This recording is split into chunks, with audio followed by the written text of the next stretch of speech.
Un jour ou l'autre, on s'engage sur les voies de la recherche et j'ai l'impression que c'est à partir de ce jour-là comme si on s'engageait à travers un labyrinthe. Les anciens nous ont laissé l'image du labyrinthe avec au centre même du labyrinthe cette espèce de monstre qu'ils appelaient le Minotaure, avec des cornes acérées. Et tous ces chercheurs de vérité qui s'engagent un jour dans ce labyrinthe de recherche risquent fort de s'enliser dans les marécages même de la recherche, où sont plus ou moins condamnés à perpétuité à chercher.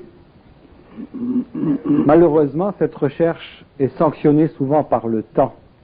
On ne dispose pas assez de temps pour aboutir. Autrement dit, on cherche à travers ce labyrinthe une cueillette d'informations, et le jeu consiste aussi à pouvoir ressortir du labyrinthe à temps sans avoir, ou peut-être en étant confronté au Minotaure, mais sans être dévoré par lui. Alors, peut-être qu'il existe une autoroute au départ, mais qu'on a quitté cette autoroute et qu'on s'est engagé sur des chemins, des voies qui sont truffées de pièges, d'embûches, et que tout le monde n'en revient pas. Certains sont happés par le Minotaure. L'ésotérisme semble nous dire que la sortie du labyrinthe se situe au centre du labyrinthe. Et pourtant, de toute évidence, ou avec un peu de bon sens, on pourrait dire que la sortie se situe par la porte même où on est entré. C'est-à-dire qu'il s'agit de sortir de la recherche un jour ou l'autre. À travers les dédales du labyrinthe, les anciens nous ont laissé l'image du fil d'Ariane qui a été donné à Thésée, le bonhomme qui s'est engagé dans le labyrinthe, pour ne pas qu'il oublie jamais qu'il était entré par une certaine porte et qu'il puisse retrouver la sortie. Vous-même, il semblait qu'à travers toutes ces années d'interview, vous ayez toujours un fil conducteur, que vous n'avez jamais perdu de vue, que vous promenez tout à fait à l'aise dans le labyrinthe, que vous puissiez en rentrer, en sortir, etc. Quelle serait pour les chercheurs cette ligne directrice, ce fil conducteur, ce fil d'Ariane, d'après vous?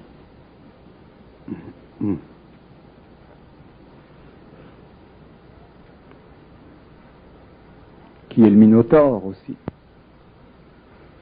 Que représente le labyrinthe?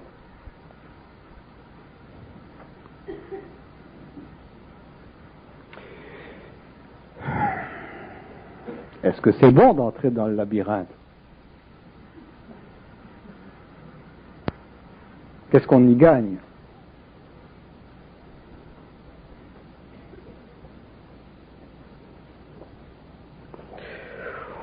Il y a des êtres qui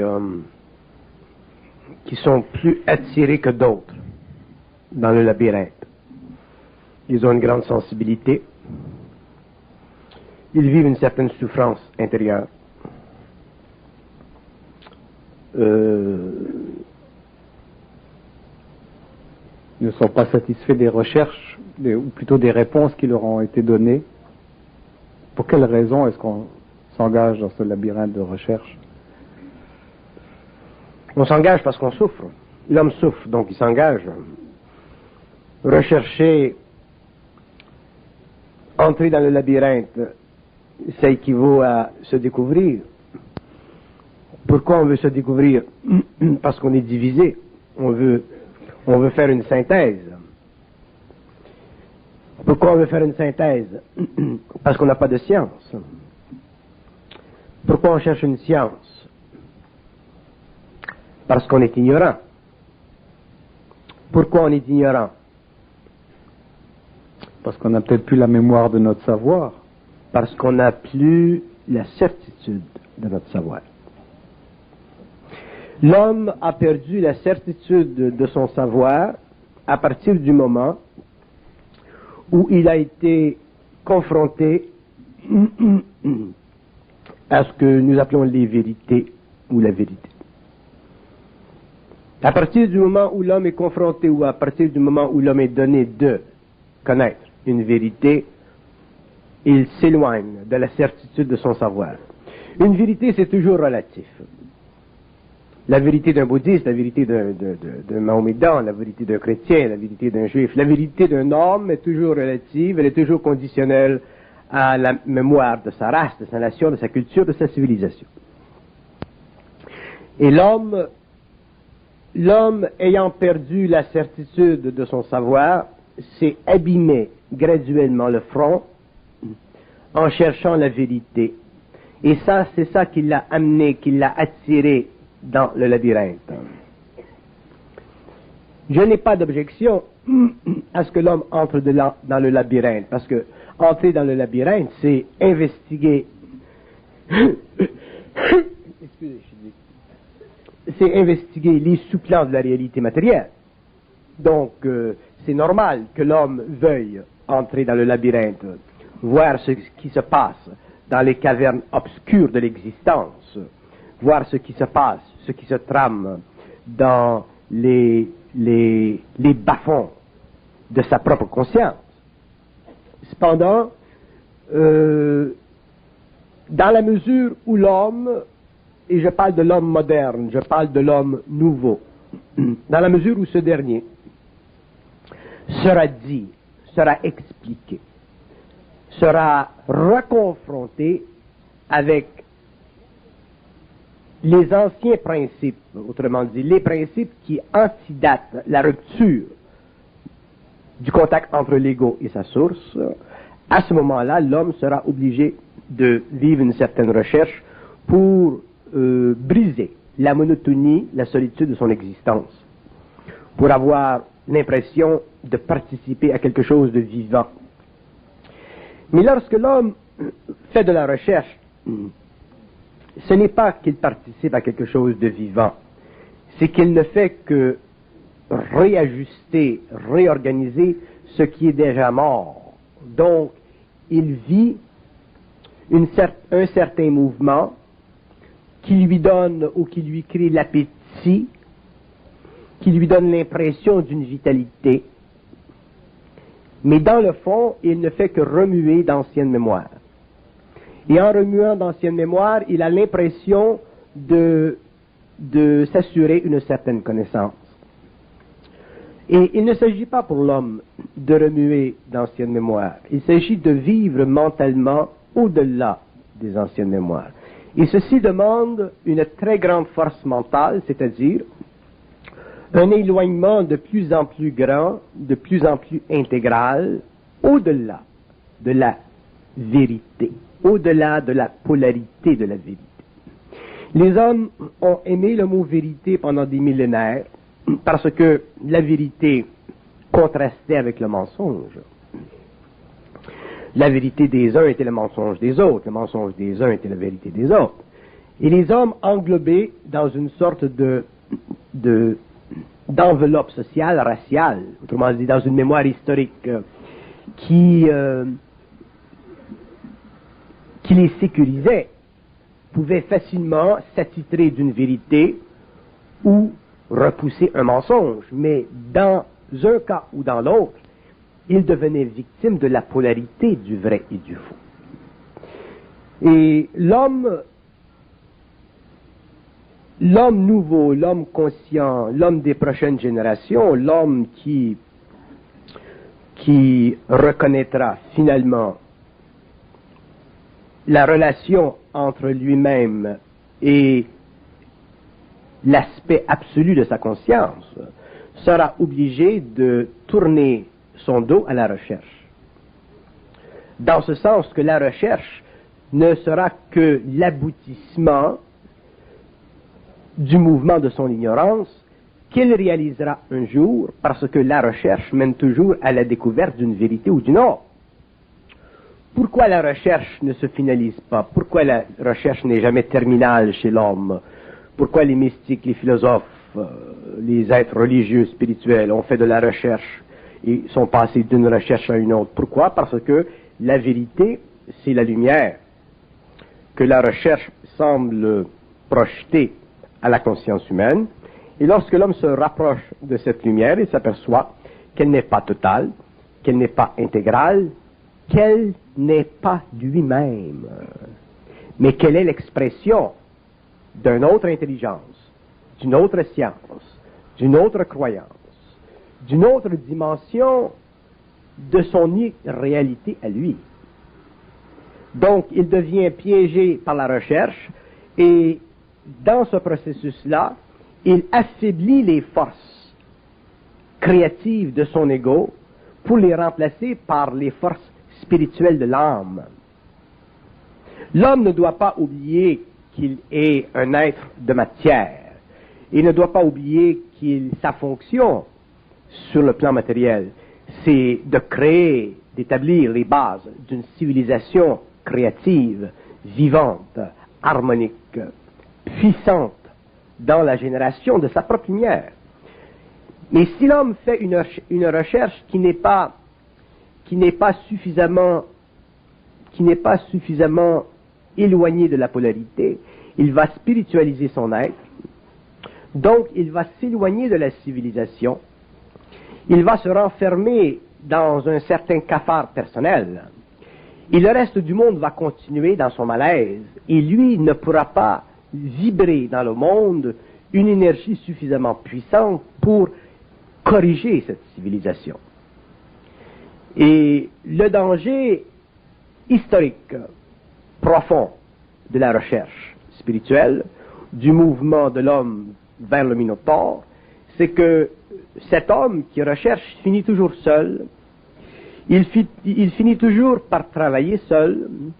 Pourquoi? Parce qu'il a tellement spiritualisé son être qu'il a oublié les hommes, il a oublié les humanités, il a oublié les civilisations, les sociétés, il a oublié les sciences de la matière, et il n'est pas revenu à l'extérieur pour dire à l'homme, écoutez, le vrai et le faux sont le résultat de la confusion de l'esprit, alors que l'esprit en lui-même, la lumière de l'homme, l'intelligence universelle de l'homme, le contact intégral entre l'ego et la source, ou le double,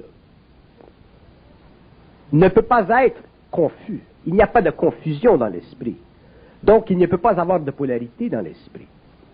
Si les hommes avaient fait des recherches, si les hommes étaient allés dans le fond même des cavernes et étaient revenus pour dire à l'humanité que le Minotaure est un faux, que le Minotaure, dans son essence, est la capitulation de l'homme devant son esprit, s'ils avaient dit que le Minotaure est fait de deux parties, l'âme et la matière, s'ils avaient dit que le Minotaure est la conjugaison relative du vrai et du faux pour garder l'homme dans l'impuissance, les hommes dans le monde, les civilisations auraient bénéficié probablement d'une science occulte, créative, au lieu de bénéficier d'une science occulte, ésotérique, hermétique, renfermée sur elle-même, issue de la présence et de la relation entre l'homme et le Minotaure, autrement dit, issue d'une solitude perpétuelle, qui dans le fond représente l'impuissance créative de l'homme, mais le besoin spirituel de l'âme à travers l'ego. Et cette position, cette situation doit être renversée.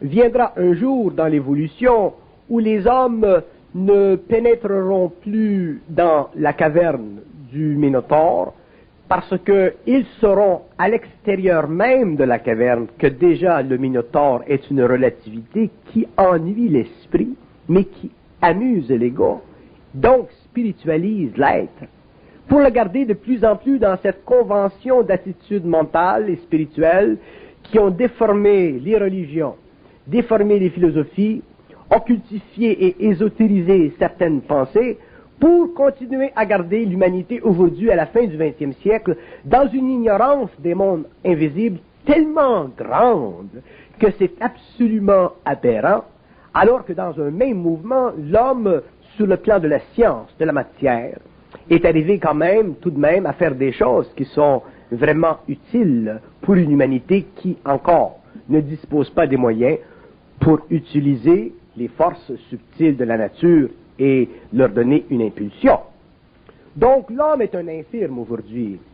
il est devenu un être qui est extrêmement carapacé sur le plan extérieur, dans ce sens que il est capable de créer, de développer une science matérielle ingénieuse, et dans un même temps, en tant qu'être, il est totalement enfantin, il est totalement stupide, il peut facilement prendre la science et faire de cette science un Armageddon. Pourquoi? Non pas parce qu'il manque de sensibilité, mais parce qu'il manque de conscience. Les hommes ont tendance à croire que l'intelligence, c'est une condition, c'est une situation de l'être qui le protège contre lui-même. Mais l'histoire nous démontre que ceci est un faux. Parce que l'intelligence de l'homme aujourd'hui ne fait pas partie de sa conscience. Elle fait partie de sa mémoire. Donc, elle fait partie des relations intuitives subtiles avec les plans dont il ne connaît pas l'existence de la réalité objective. Et comme il ne connaît pas cette existence ou cette réalité objective, il ne peut pas avoir de conscience réelle. Donc, son intelligence est totalement polarisée, polarisable. Elle est assise sur des principes autant scientifiques que spirituels qui ont besoin, pour être valorisés, d'une sorte de dictature de l'impression que nous appelons, par exemple, en science, la méthode scientifique. Mais l'homme nouveau, l'homme créatif, l'homme qui possède une conscience, pourra facilement réaliser que l'intelligence a plusieurs demeures, de même que la conscience humaine a plusieurs niveaux, de même que l'être humain a plusieurs plans. Et ceci permettra finalement à l'homme de commencer à comprendre que la relativité du vrai et du faux, qui représente la structure psychique du Minotaure, dans le fond, n'est qu'une sorte d'ambiance psychologique permettant à l'ego de s'auto-définir, alors même qu'il demeure piégé dans sa propre ignorance, dans ses propres ténèbres, et qu'il est incapable de supporter la propre certitude de son savoir. Que le Minotaure, ou que les sciences, ou que les religions, ou les philosophies ne pourront jamais lui assertir. Pourquoi? Parce que déjà, elles-mêmes sont basées sur le roc de la polarité. Pour que l'homme en arrive un jour à se débarrasser de la polarité du vrai et du faux, il faut qu'il ait une conscience. Une intelligence, ce n'est pas assez. De l'intelligence, ce n'est pas suffisant. De l'intelligence, ce n'est que de l'expression mémorielle ou que de l'expression intuitive. L'homme doit aller au-delà de l'intuition, il doit aller au-delà du mémoriel. Il doit plonger totalement sa conscience dans la lumière de son origine. Et ceci se fait dans la mesure où il est capable de se déraciner de la polarité du vrai et du faux.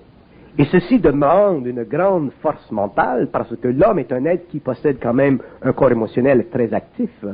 Il a une mémoire extrêmement active qui le lie à la mémoire de la race, à la mémoire de la civilisation, de la société et de la nation.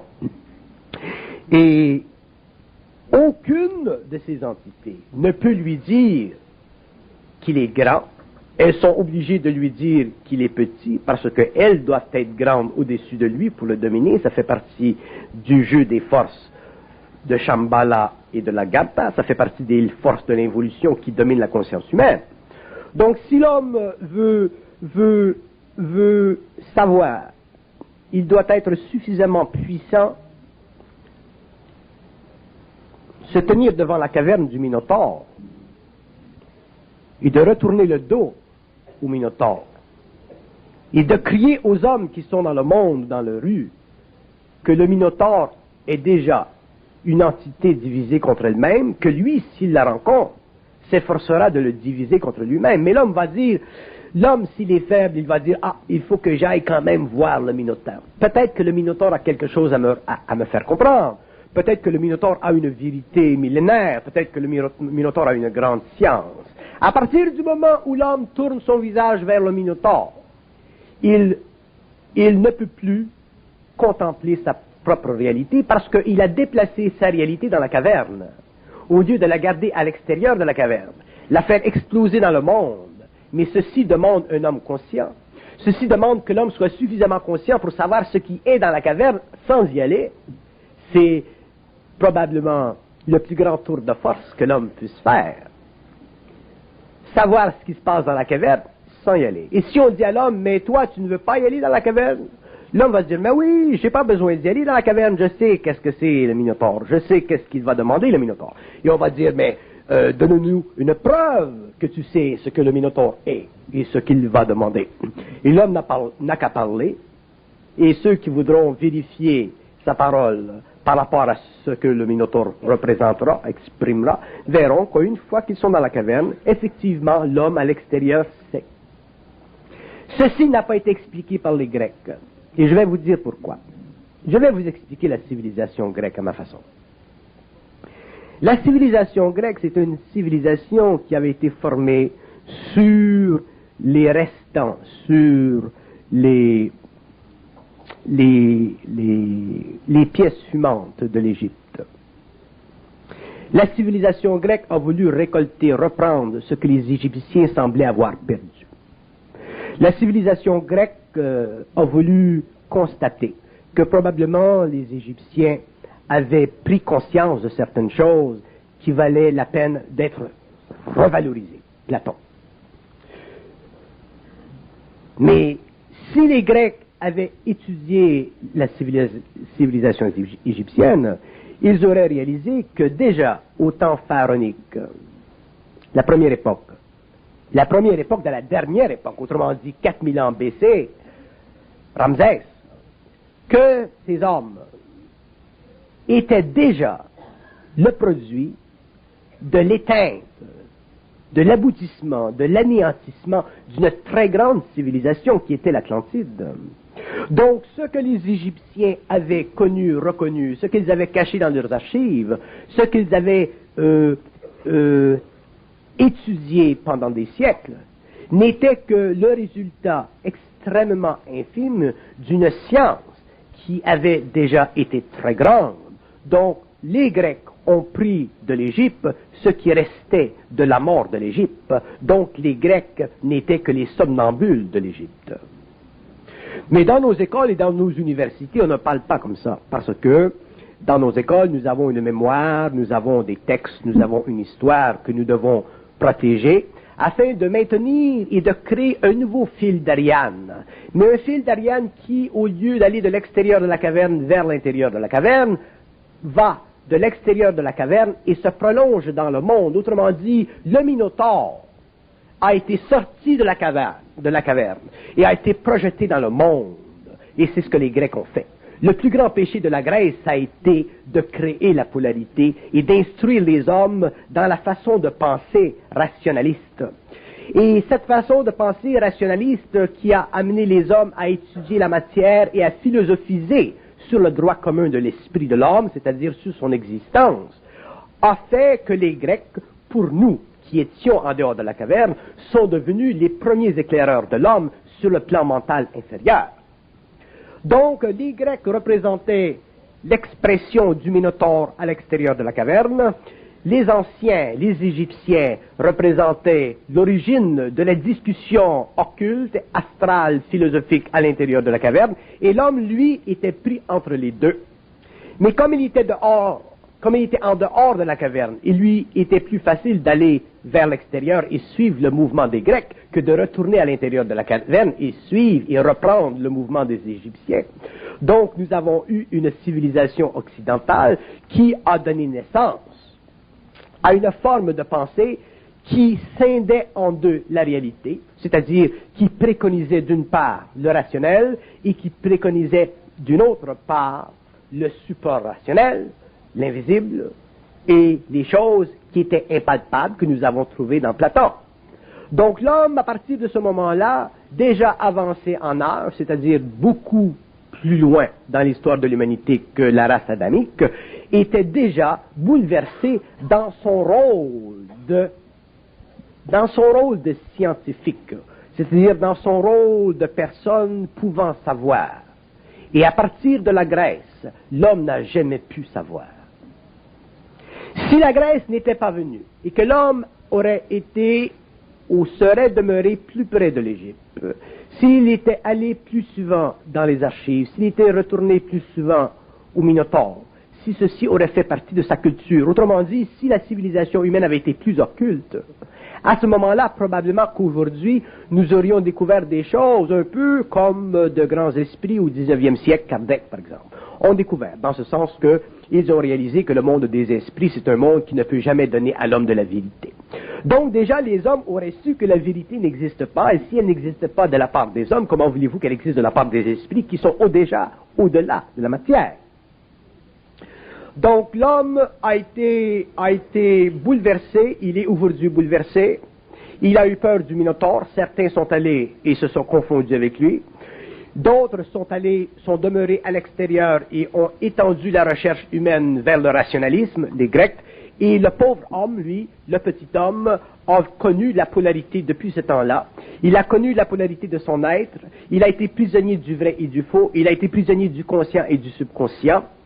Et toutes ces théories, toutes ces doctrines, toutes ces sciences, tous ces aveux de l'incompétence créative de l'homme ont été repris au XXe siècle par de grands esprits, encore de grandes âmes, Freud, Jung, qui n'ont pas pu comprendre le mystère de l'homme, mais qui ont simplement effleuré les contours archétypiques de l'homme, dans ce sens qu'ils ont essayé de donner à l'homme une symbologie créative pour améliorer son sort psychologique, alors que ce n'est pas le rôle de la psychologie.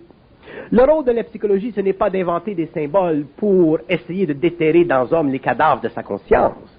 Le rôle de la psychologie, c'est d'instruire l'homme dans la science de l'esprit qui connaît la totalité, la nomenclature des cadavres et qui peut les faire sortir à volonté parce qu'elle-même est vitale, elle-même est en vie, elle-même est vivante, elle-même n'appartient pas au monde de la mort, donc elle-même connaît parfaitement la mort. Donc le rôle de la psychologie aujourd'hui, c'est de connaître la mort, non pas simplement de créer des symboles ou d'instituer des façons de penser qui constituent pour l'homme une insulte à sa réelle intelligence, bien que ça puisse donner à l'homme créer pour l'homme un certain placebo temporaire pour se replonger dans les affabulations du Minotaure ou dans les largesses d'esprit du rationalisme occidental. Donc, nous sommes arrivés à un point où l'homme qui était pris dans le passé entre le Minotaure et la science des Grecs doit finalement s'élever, léviter en hauteur et regarder de très loin cette polarité, en être lui-même libre pour finalement faire éclater la polarité et en même temps conserver les vertus occultes de l'invisible qui sont représentées par le Minotaure et les aspects extrêmement intéressants statistiquement et créativement de la science rationnelle, afin que l'homme demain puisse avoir une intelligence créative qui, à la fois, puisse pénétrer les zones extrêmement infinies du mental pour découvrir les sous-plans de l'énergie, de la matière, de l'esprit, de l'âme, de la mort, des royaumes avec lesquels il vit, et en même temps, regarder la science, étudier la science, bénéficier de son orthodoxie, de sa méthodologie, afin de mettre de l'ordre dans le désordre, et afin de pouvoir pénétrer le désordre d'une façon intelligente, au lieu de pénétrer le désordre à travers des symboles qui eux-mêmes sont déjà incapables de faire éclater ce désordre parce qu'ils sont nés du désordre. Les gens nous racontent des rêves et nous regardons les rêves qu'ils racontent et ces rêves sont totalement désordre. Comment voulez-vous qu'un être intelligent puisse mettre de l'ordre dans du désordre s'il utilise le symbole qui est le fumier de l'esprit? Vous comprenez? Donc, pour que l'homme, je n'ai rien contre le symbole, le rêve est fait de symboles, le rêve est utilisé par l'intelligence créative pour pénétrer dans le mental de l'homme alors qu'il est dans le sommeil, parce que l'homme n'a pas d'ego pour converser avec l'esprit. Bon, alors, l'esprit se sert de la forme, il se sert du symbole.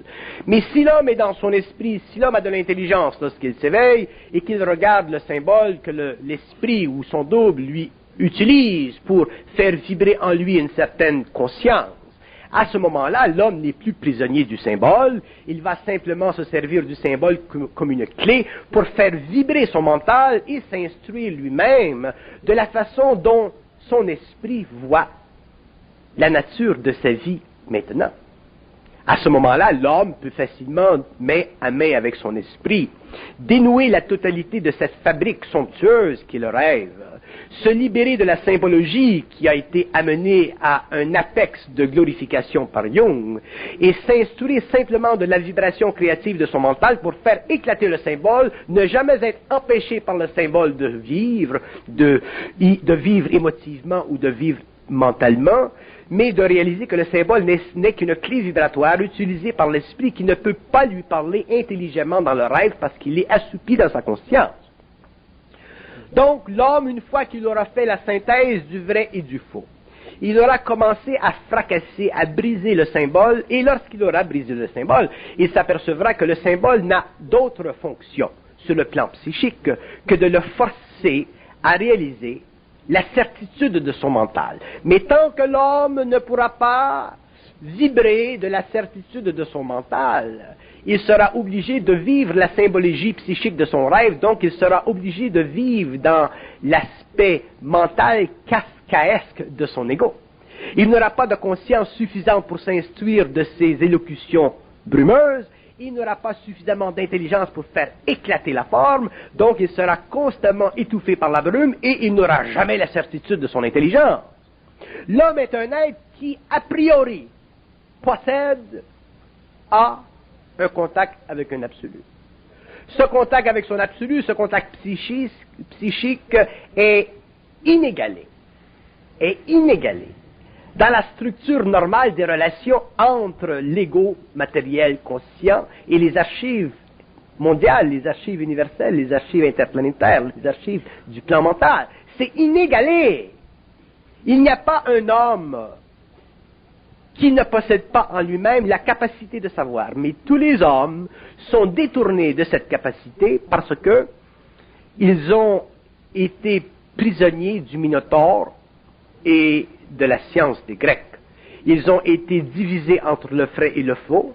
Ils ont même divisé la réalité de l'homme en une couche de conscience et une couche d'inconscience.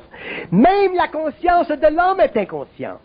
Lorsque l'homme dit « je suis conscient », il n'est pas conscient, il est un mort vivant.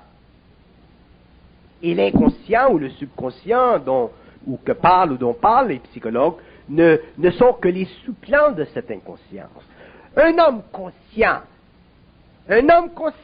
dans le sens que je l'explique, n'est pas assujetti à une absence de volonté, il n'est pas assujetti à une incapacité de savoir, il n'est pas assujetti à la circonvolution du phénomène des rêves. Il n'y a jamais en lui de ces zones sombres, de ces zones ténébreuses. Il y a toujours en lui contact entre lui-même, homme-ego, avec l'aspect homme-esprit. Donc il y a glorification de son principe universel sur le plan matériel. Donc il y a unité totale de sa conscience, il y a fusion qui est l'expression du nouveau devenir de l'homme, d'une façon ou d'une autre. L'homme est obligé, à partir de 1969 sur le globe, au cours des générations, au cours des siècles, l'homme est obligé de fusionner intégralement avec sa réalité, c'est-à-dire qu'il est obligé de revenir à la source intégrale de son être, c'est-à-dire revenir à la source intégrale de son moi, c'est-à-dire revenir à la source intégrale de son intelligence, c'est-à-dire revenir à la source intégrale de l'intelligence, c'est-à-dire revenir à la source certaine de son absolu, c'est-à-dire revenir à l'absolue certaineté de sa source. Donc il est totalement coupé de ses sources, c'est pour ça qu'on dit que la Terre est une planète sous quarantaine. La Terre est une planète sous quarantaine, c'est une planète dont la conscience de l'humanité est une conscience expérimentale. Vous savez ce que Charles Ford a dit, je ne sais pas si vous avez jamais entendu parler de ce bonhomme-là, très, très particulier. Il a dit, nous appartenons à quelqu'un. En langage très simple, ça traduisait une hégémonie, une emprise appliquée à l'homme. C'est très dangereux de parler comme ça. C'est très dangereux. Des esprits planétaires ou de plans très subtils. Et je vais vous raconter une petite histoire que les enfants chantent. Écoutez bien ça. Au risque d'apparaître stupide ou de ne pas être compris. Je le fais simplement pour vous donner un point de référence qui, plus tard, si vous les regardez très bien, si plus tard vous allez très loin dans la conversion de votre mental, vous comprendrez. On dit souvent, les enfants chantent souvent cette chanson quand ils sont seuls dans la salle ou dans la chambre. Ils jouent avec leur poupée ou leur jouet. Ils disent « Bonhomme, bonhomme, sais-tu jouer? Bonhomme, bonhomme, sais-tu jouer? » Et la chanson continue. Et la chanson, quelque part, elle dit « Tu n'es pas maître dans ta maison, tu n'es pas maître dans ta maison. Hein? » Vous avez déjà entendu cette chanson? Et les enfants chantent ça. Les enfants, ce sont des êtres sensibles, ce sont des êtres qui bénéficient jusqu'à un certain point d'un contact avec l'astral. Souvent, ils sont en contact, surtout quand ils sont jeunes, avec des plans astraux qui sont suffisamment spirituels, des êtres bien, des enfants comme eux, ainsi de suite. Et les enfants ne sont pas conscients de ceci.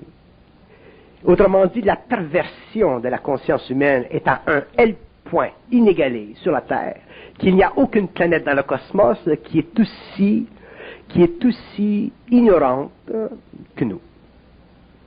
Il n'y a aucune planète dans le cosmos, il y a des planètes qui ont différents niveaux d'évolution, mais il n'y a aucune planète dans le cosmos qui soit aussi ignorante que nous. Et d'un autre côté, il n'y a aucune planète dans le cosmos qui a un si grand avenir que nous. Et je vais vous dire pourquoi. Parce que l'évolution de la Terre à travers le cosmos, à travers le système, l'évolution de l'humanité, l'évolution des vagues de vie, ainsi de suite, c'est une initiation planétaire. L'humanité aujourd'hui, toutes les nations, les races, les peuples, les individus vivent une initiation planétaire. Donc l'humanité, l'homme, dans la généralité universelle de sa conscience planétaire, est un initié. L'ego est un initié. L'ego est initié. Il est initié à quoi? Il est initié à comprendre éventuellement les mystères de la vie. Une fois que l'ego aura compris les mystères de la vie, il sera totalement libéré du corps matériel. Donc à ce moment-là, il deviendra quoi? L'homme deviendra quoi? Il deviendra immortel. Ceci veut dire quoi, devenir immortel? Ceci veut dire que l'homme pourra passer facilement du plan matériel au plan éthérique, comme il le faisait avant la race adamique, mais cette fois, il aura un ego. C'est-à-dire qu'il aura développé une âme, une conscience de l'âme, suffisamment perfectionné pour ne plus pouvoir sommeiller dans la lumière. Dans le passé, avant la race adamique, lorsque l'homme voulait se retirer de l'expérience de la Terre, il s'étendait en lévitation, il sommeillait dans la lumière. L'homme ne sommeillera jamais plus dans la lumière. Je vais vous dire pourquoi. Parce que sommeiller dans la lumière est une invitation à la catastrophe. Et les hommes ont tellement dans le passé sommeillé dans la lumière que lorsque la rupture s'est faite entre les plans universels et l'être humain, à ce moment-là, l'homme, au lieu de sommeiller dans la lumière, a sommeillé dans l'astral.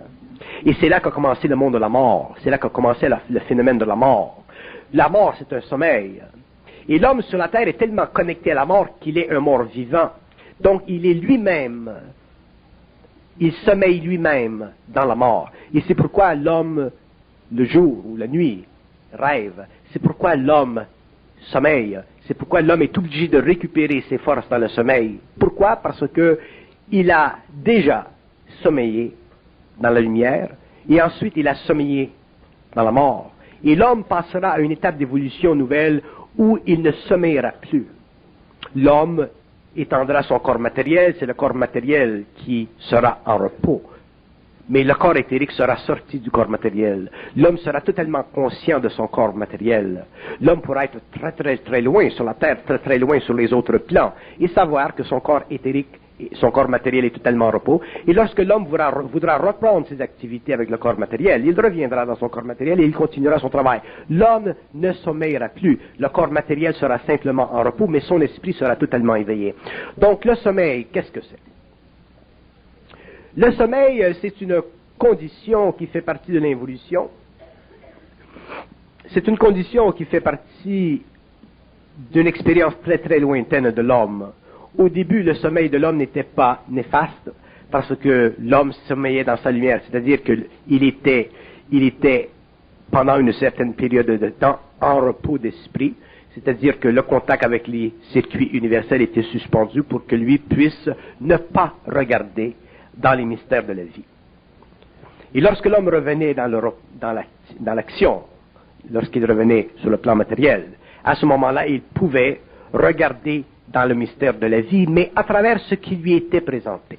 L'homme préadamique ne pouvait pas regarder dans le mystère de la vie sur le plan mental en montant. Mais il lui était permis de regarder dans le mystère de la vie sur le plan matériel, en ce qui concerne le royaume matériel, le royaume animal, les plantes, ainsi de suite. Donc il pouvait faire des choses merveilleuses. Lorsque le circuit a été brisé, il est retourné au sommeil, mais il ne pouvait plus sommeiller dans la lumière. Donc il était obligé de sommeiller dans le monde de la mort, dans le plan astral. Quand il a sommeillé dans le plan astral, surtout avec les grandes sensibilités, la grande sensibilité qu'il avait dans ce temps-là, il pouvait aller chercher dans le monde astral de la connaissance et la ramener sur la terre. Et c'est là qu'a commencé la magie noire. Regardez comment c'est intéressant. Vous savez, c'est la première fois que je parle de ceci. Je trouve ça merveilleux.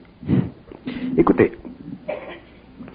Dans un premier mouvement, l'homme, qui est un être de lumière, il a le droit de sommeiller, il a le droit de sommeiller dans la lumière, mais il n'a pas le droit d'aller, alors qu'il sommeille dans la lumière, il n'a pas le droit d'aller dans les secrets de la création. Il a simplement le droit de revenir dans la matière et d'utiliser ses pouvoirs naturels avec le royaume. Lorsque le circuit est coupé entre lui et la lumière, il sommeille dans la mort, dans le plan astral, il a le droit, et on l'invite à regarder les joyaux de l'astral, c'est-à-dire qu'on l'invite à travailler avec les forces élémentales de l'astral, et il revient dans la matière et il travaille avec ces forces. C'est là qu'a commencé la magie noire. L'homme nouveau, qui sera le fils de cette troisième période, il ne pourra plus dormir. Son corps matériel sera en repos, mais lui, au niveau de son corps éthérique, sera constamment éveillé. L'immortel ne dormira plus, ne pourra plus sommeiller dans la lumière, ne pourra plus sommeiller dans le monde de l'astral. Il sera constamment en action de travail. L'immortel travaillera toujours. Lorsqu'il aura fini son travail sur le plan matériel, lorsqu'il aura fini d'utiliser son corps matériel, il se séparera de son corps matériel et de son enveloppe matérielle, il y restera sur le plan éthérique. Donc, le sommeil fait partie, dans une première étape, d'une limitation de l'homme cosmique. La lumière ne lui a pas permis de regarder dans les mystères de la vie sur les plans supérieurs parce qu'il aurait voulu revenir et il devait descendre vers la matière. Un homme qui voit ne veut plus revenir dans la terre. Un homme qui voit ne veut plus revenir à la forme extrêmement grotesque et basse en vibration, que ce soit le monde matériel, de la matière, des plantes, de l'animal ou de l'homme. C'est trop grossier, même si c'est très beau.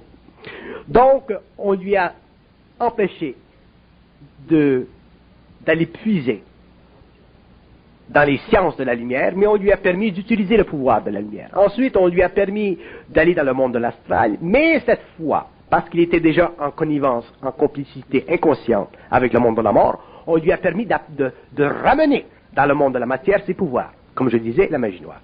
L'homme nouveau, ça c'est très intéressant, l'homme nouveau ne pourra plus dormir, sera éveillé, il sera en repos de lévitation, et à ce moment-là, jamais plus l'être, c'est-à-dire l'âme en fusion, ne vivra de séparation avec sa source, ni dans l'expérience matérielle, ni dans l'expérience éthérique, et ni dans le rêve, ou ni dans le repos, ou ni dans le sommeil. Jamais, jamais, jamais l'homme sera seul.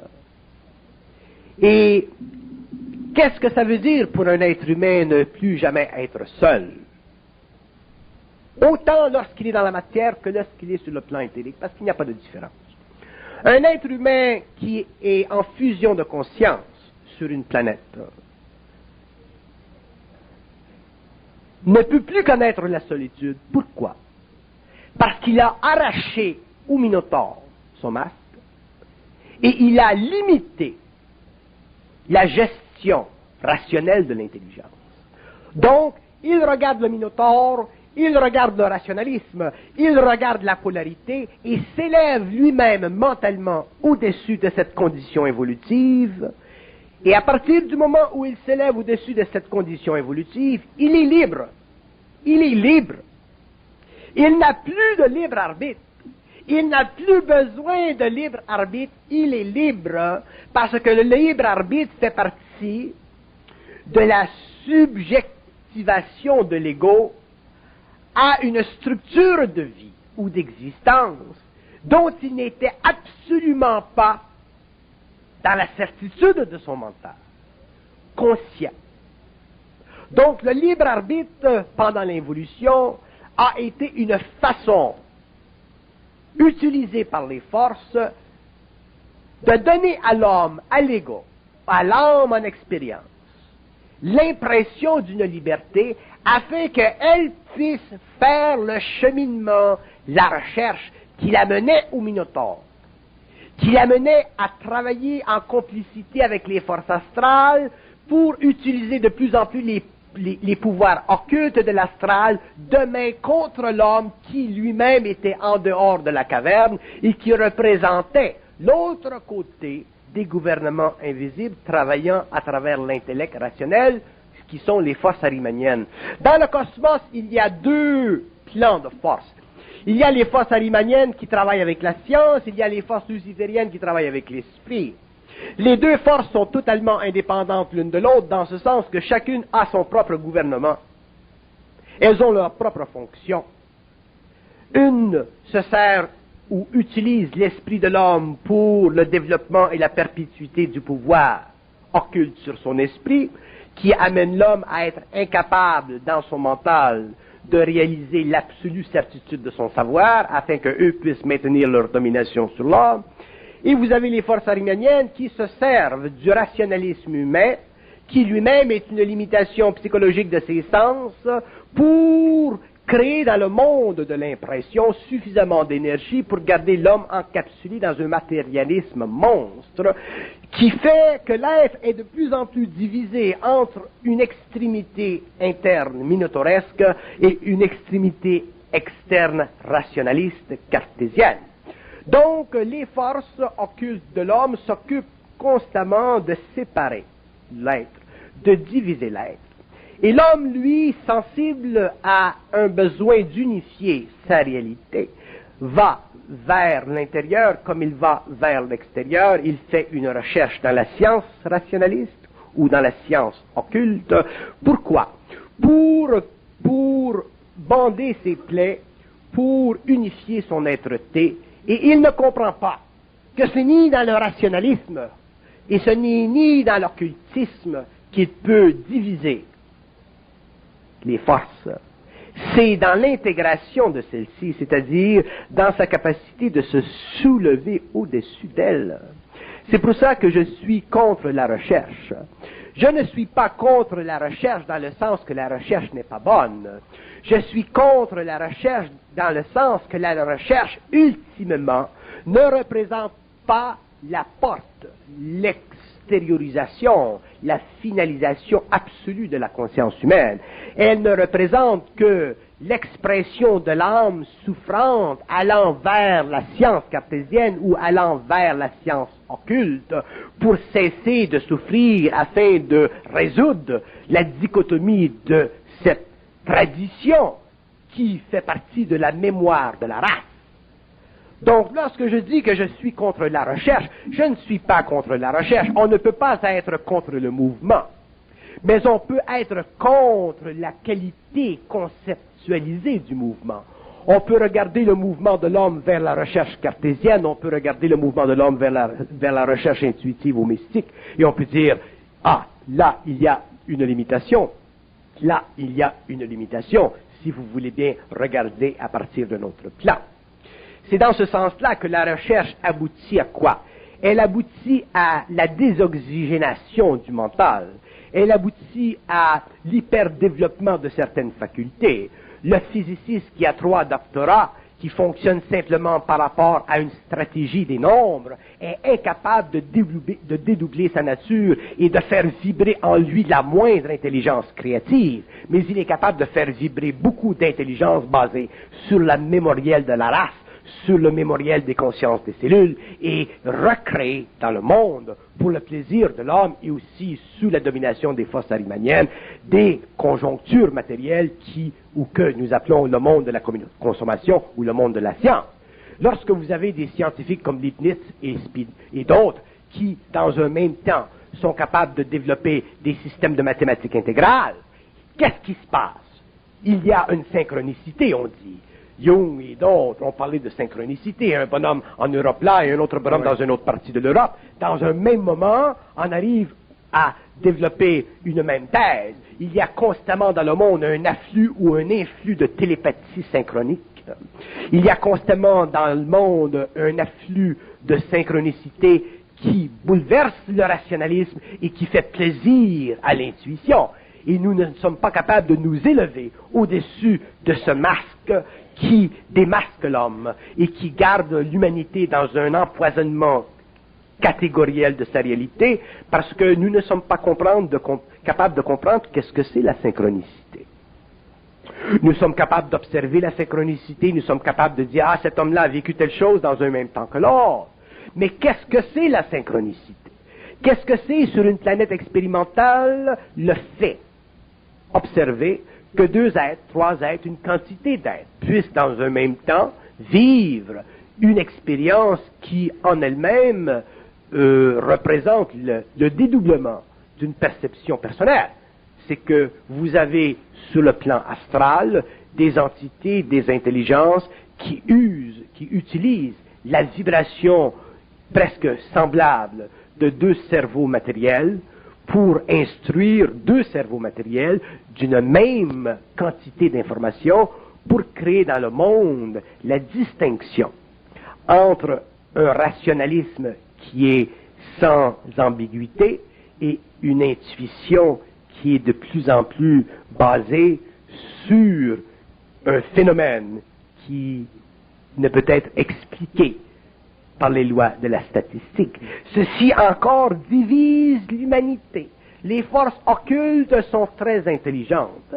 Vous avez un homme qui est au 11e étage d'un édifice, il tombe avec son ami de 11 étages, il ne se tue pas.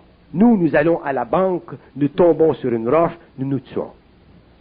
Autrement dit, ce n'est pas naturel, ce n'est pas équitable, ce n'est pas conséquent avec les lois de la physique moderne, ce n'est pas conséquent avec les lois statistiques qu'un homme qui tombe du 11e étage se relève. Il y a eu des bonhommes qui se sont relevés et qui sont allés acheter un sandwich. Donc, il y a ce bonhomme à Québec, dans la province de Québec, de 81 ans, qui lève des poids de 800 livres, 900 livres, 1000 livres, alors que des Russes ou des Bulgares se défoncent la poitrine pour lever un piteux 600 livres. Donc, qu'est-ce que c'est cette connerie? C'est qu'il y a des forces dans l'homme qui sont sous-jacentes à sa structure psychique. Il y a des forces qui sont capables de manipuler sa structure moléculaire. Il y a des forces dans l'homme qui sont tellement puissantes. Il y a un monde dans l'homme qui est tellement vaste, tellement grand. Il y a de l'intelligence dans l'univers qui est tellement bien organisé. Il y a de l'intelligence au-delà de ces intelligences, qui est tellement puissante que vous appelez Dieu. Mais que vous ne devrez pas un jour, ou que vous ne pourrez pas un jour appeler Dieu, parce qu'à partir du moment où l'homme donne le nom de Dieu à des forces qui sont puissantes, il assujettit son âme, il assujettit son être, il devient spirituel et il est foutu. Pourquoi? Parce que le mot Dieu fait partie de la domination des formes, il fait partie de la domination des symboles, il fait partie de la puissance vibratoire astrale des symboles, et il fait partie de la manipulation subtile des forces arimaniennes sur la conscience de l'homme, il fait partie de la manipulation subtile des forces lucifériennes sur la conscience de l'homme, pour permettre à l'homme de concevoir l'existence d'un Dieu qui réchauffe le cœur alors qu'il brûle son esprit. Donc, vous allez dire, mais vous n'êtes pas croyant, il n'y a pas quelqu'un derrière la grosse machine. Un homme comme moi ne croit pas. Un homme comme moi ne croit pas. Pour croire, pour moi, c'est une insulte à mon intelligence. Si vous me demandez des questions sur Dieu, sur les Aleph, là, je vais vous parler. Mais me demander si je crois à Dieu, c'est absolument une antithèse à la réalité de l'homme. Ça fait partie des besoins de l'involution de l'humanité, d'accord. Il ne faut pas enlever à l'humanité émotive, spirituelle, religieuse, évolutive, ses besoins, d'accord. Mais il ne faut pas demander à un homme conscient s'il croit à Dieu, parce que c'est faire une risée de la conscience, c'est faire une risée de l'art. Si je dis que l'homme est capable de faire la synthèse du bien et du mal, du vrai et du faux, si je dis que l'homme est capable de faire éclater les formes du Minotaure et de la raison cartésienne, je dis quoi? Je dis que l'homme est au-dessus de la polarité. Donc, s'il est au-dessus de la polarité, il est au-dessus de qualités émotives que vous retrouvez dans le concept de Dieu, parce que vous n'êtes pas capable de vivre le concept de Dieu sans y intégrer, sans y incruster un peu d'émotion. Si je rencontre un jour un homme qui n'a pas d'émotion dans le mental et qu'il me demande et qu'il veut parler de Dieu, à ce moment-là, nous parlerons pendant des semaines et des semaines de Dieu parce qu'il y a des choses, beaucoup de choses à dire sur cette chose qu'on appelle Dieu. Mais de là à mettre de l'émotion dans le mental de l'homme, ou de là à demander à ce qu'un homme conscient mette de l'émotion dans son mental pour parler de Dieu pour votre bon plaisir, c'est absolument stupide, c'est absolument ridicule. Mais ceci, ça fait partie de ma vie. Remarquez, je ne dis pas de mon expérience, de ma vie. Je ne vis pas d'expérience. Je ne suis pas intéressé à vivre d'expérience. L'homme nouveau, l'homme de demain, l'homme de la prochaine évolution, l'homme de la prochaine race racine, comme nous avons eu des anciennes races racines, se désengagera totalement de la pensée grecque et du Minotaure. Il sera libre de regarder et de bénéficier de la pensée grecque. Il sera libre de regarder et de bénéficier du Minotaure. J'aime parler des choses occultes.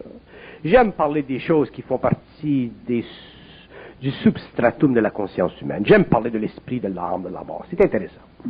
Et j'aime aussi parler de la science. Mais je ne suis pas intéressé à la science et je ne suis pas intéressé au Minotaure. Pourquoi? Parce que la science, telle qu'elle est aujourd'hui, et le Minotaure, tel qu'il est aujourd'hui, doivent s'unifier un jour pour créer une nouvelle science, qui sera le produit de l'intelligence de l'homme, mais qui ne sera pas le produit de la conversion de son intelligence en une farce, qui force l'homme à faire de la recherche philosophique ou de la recherche mystique, et qui le garde pendant des générations, des siècles, des millénaires, à vivre à côté de lui-même, alors qu'il devrait vivre dans le centre de lui-même. Et vous allez dire, où est-il ce centre? Il est au-delà de son doute personnel. Merci beaucoup.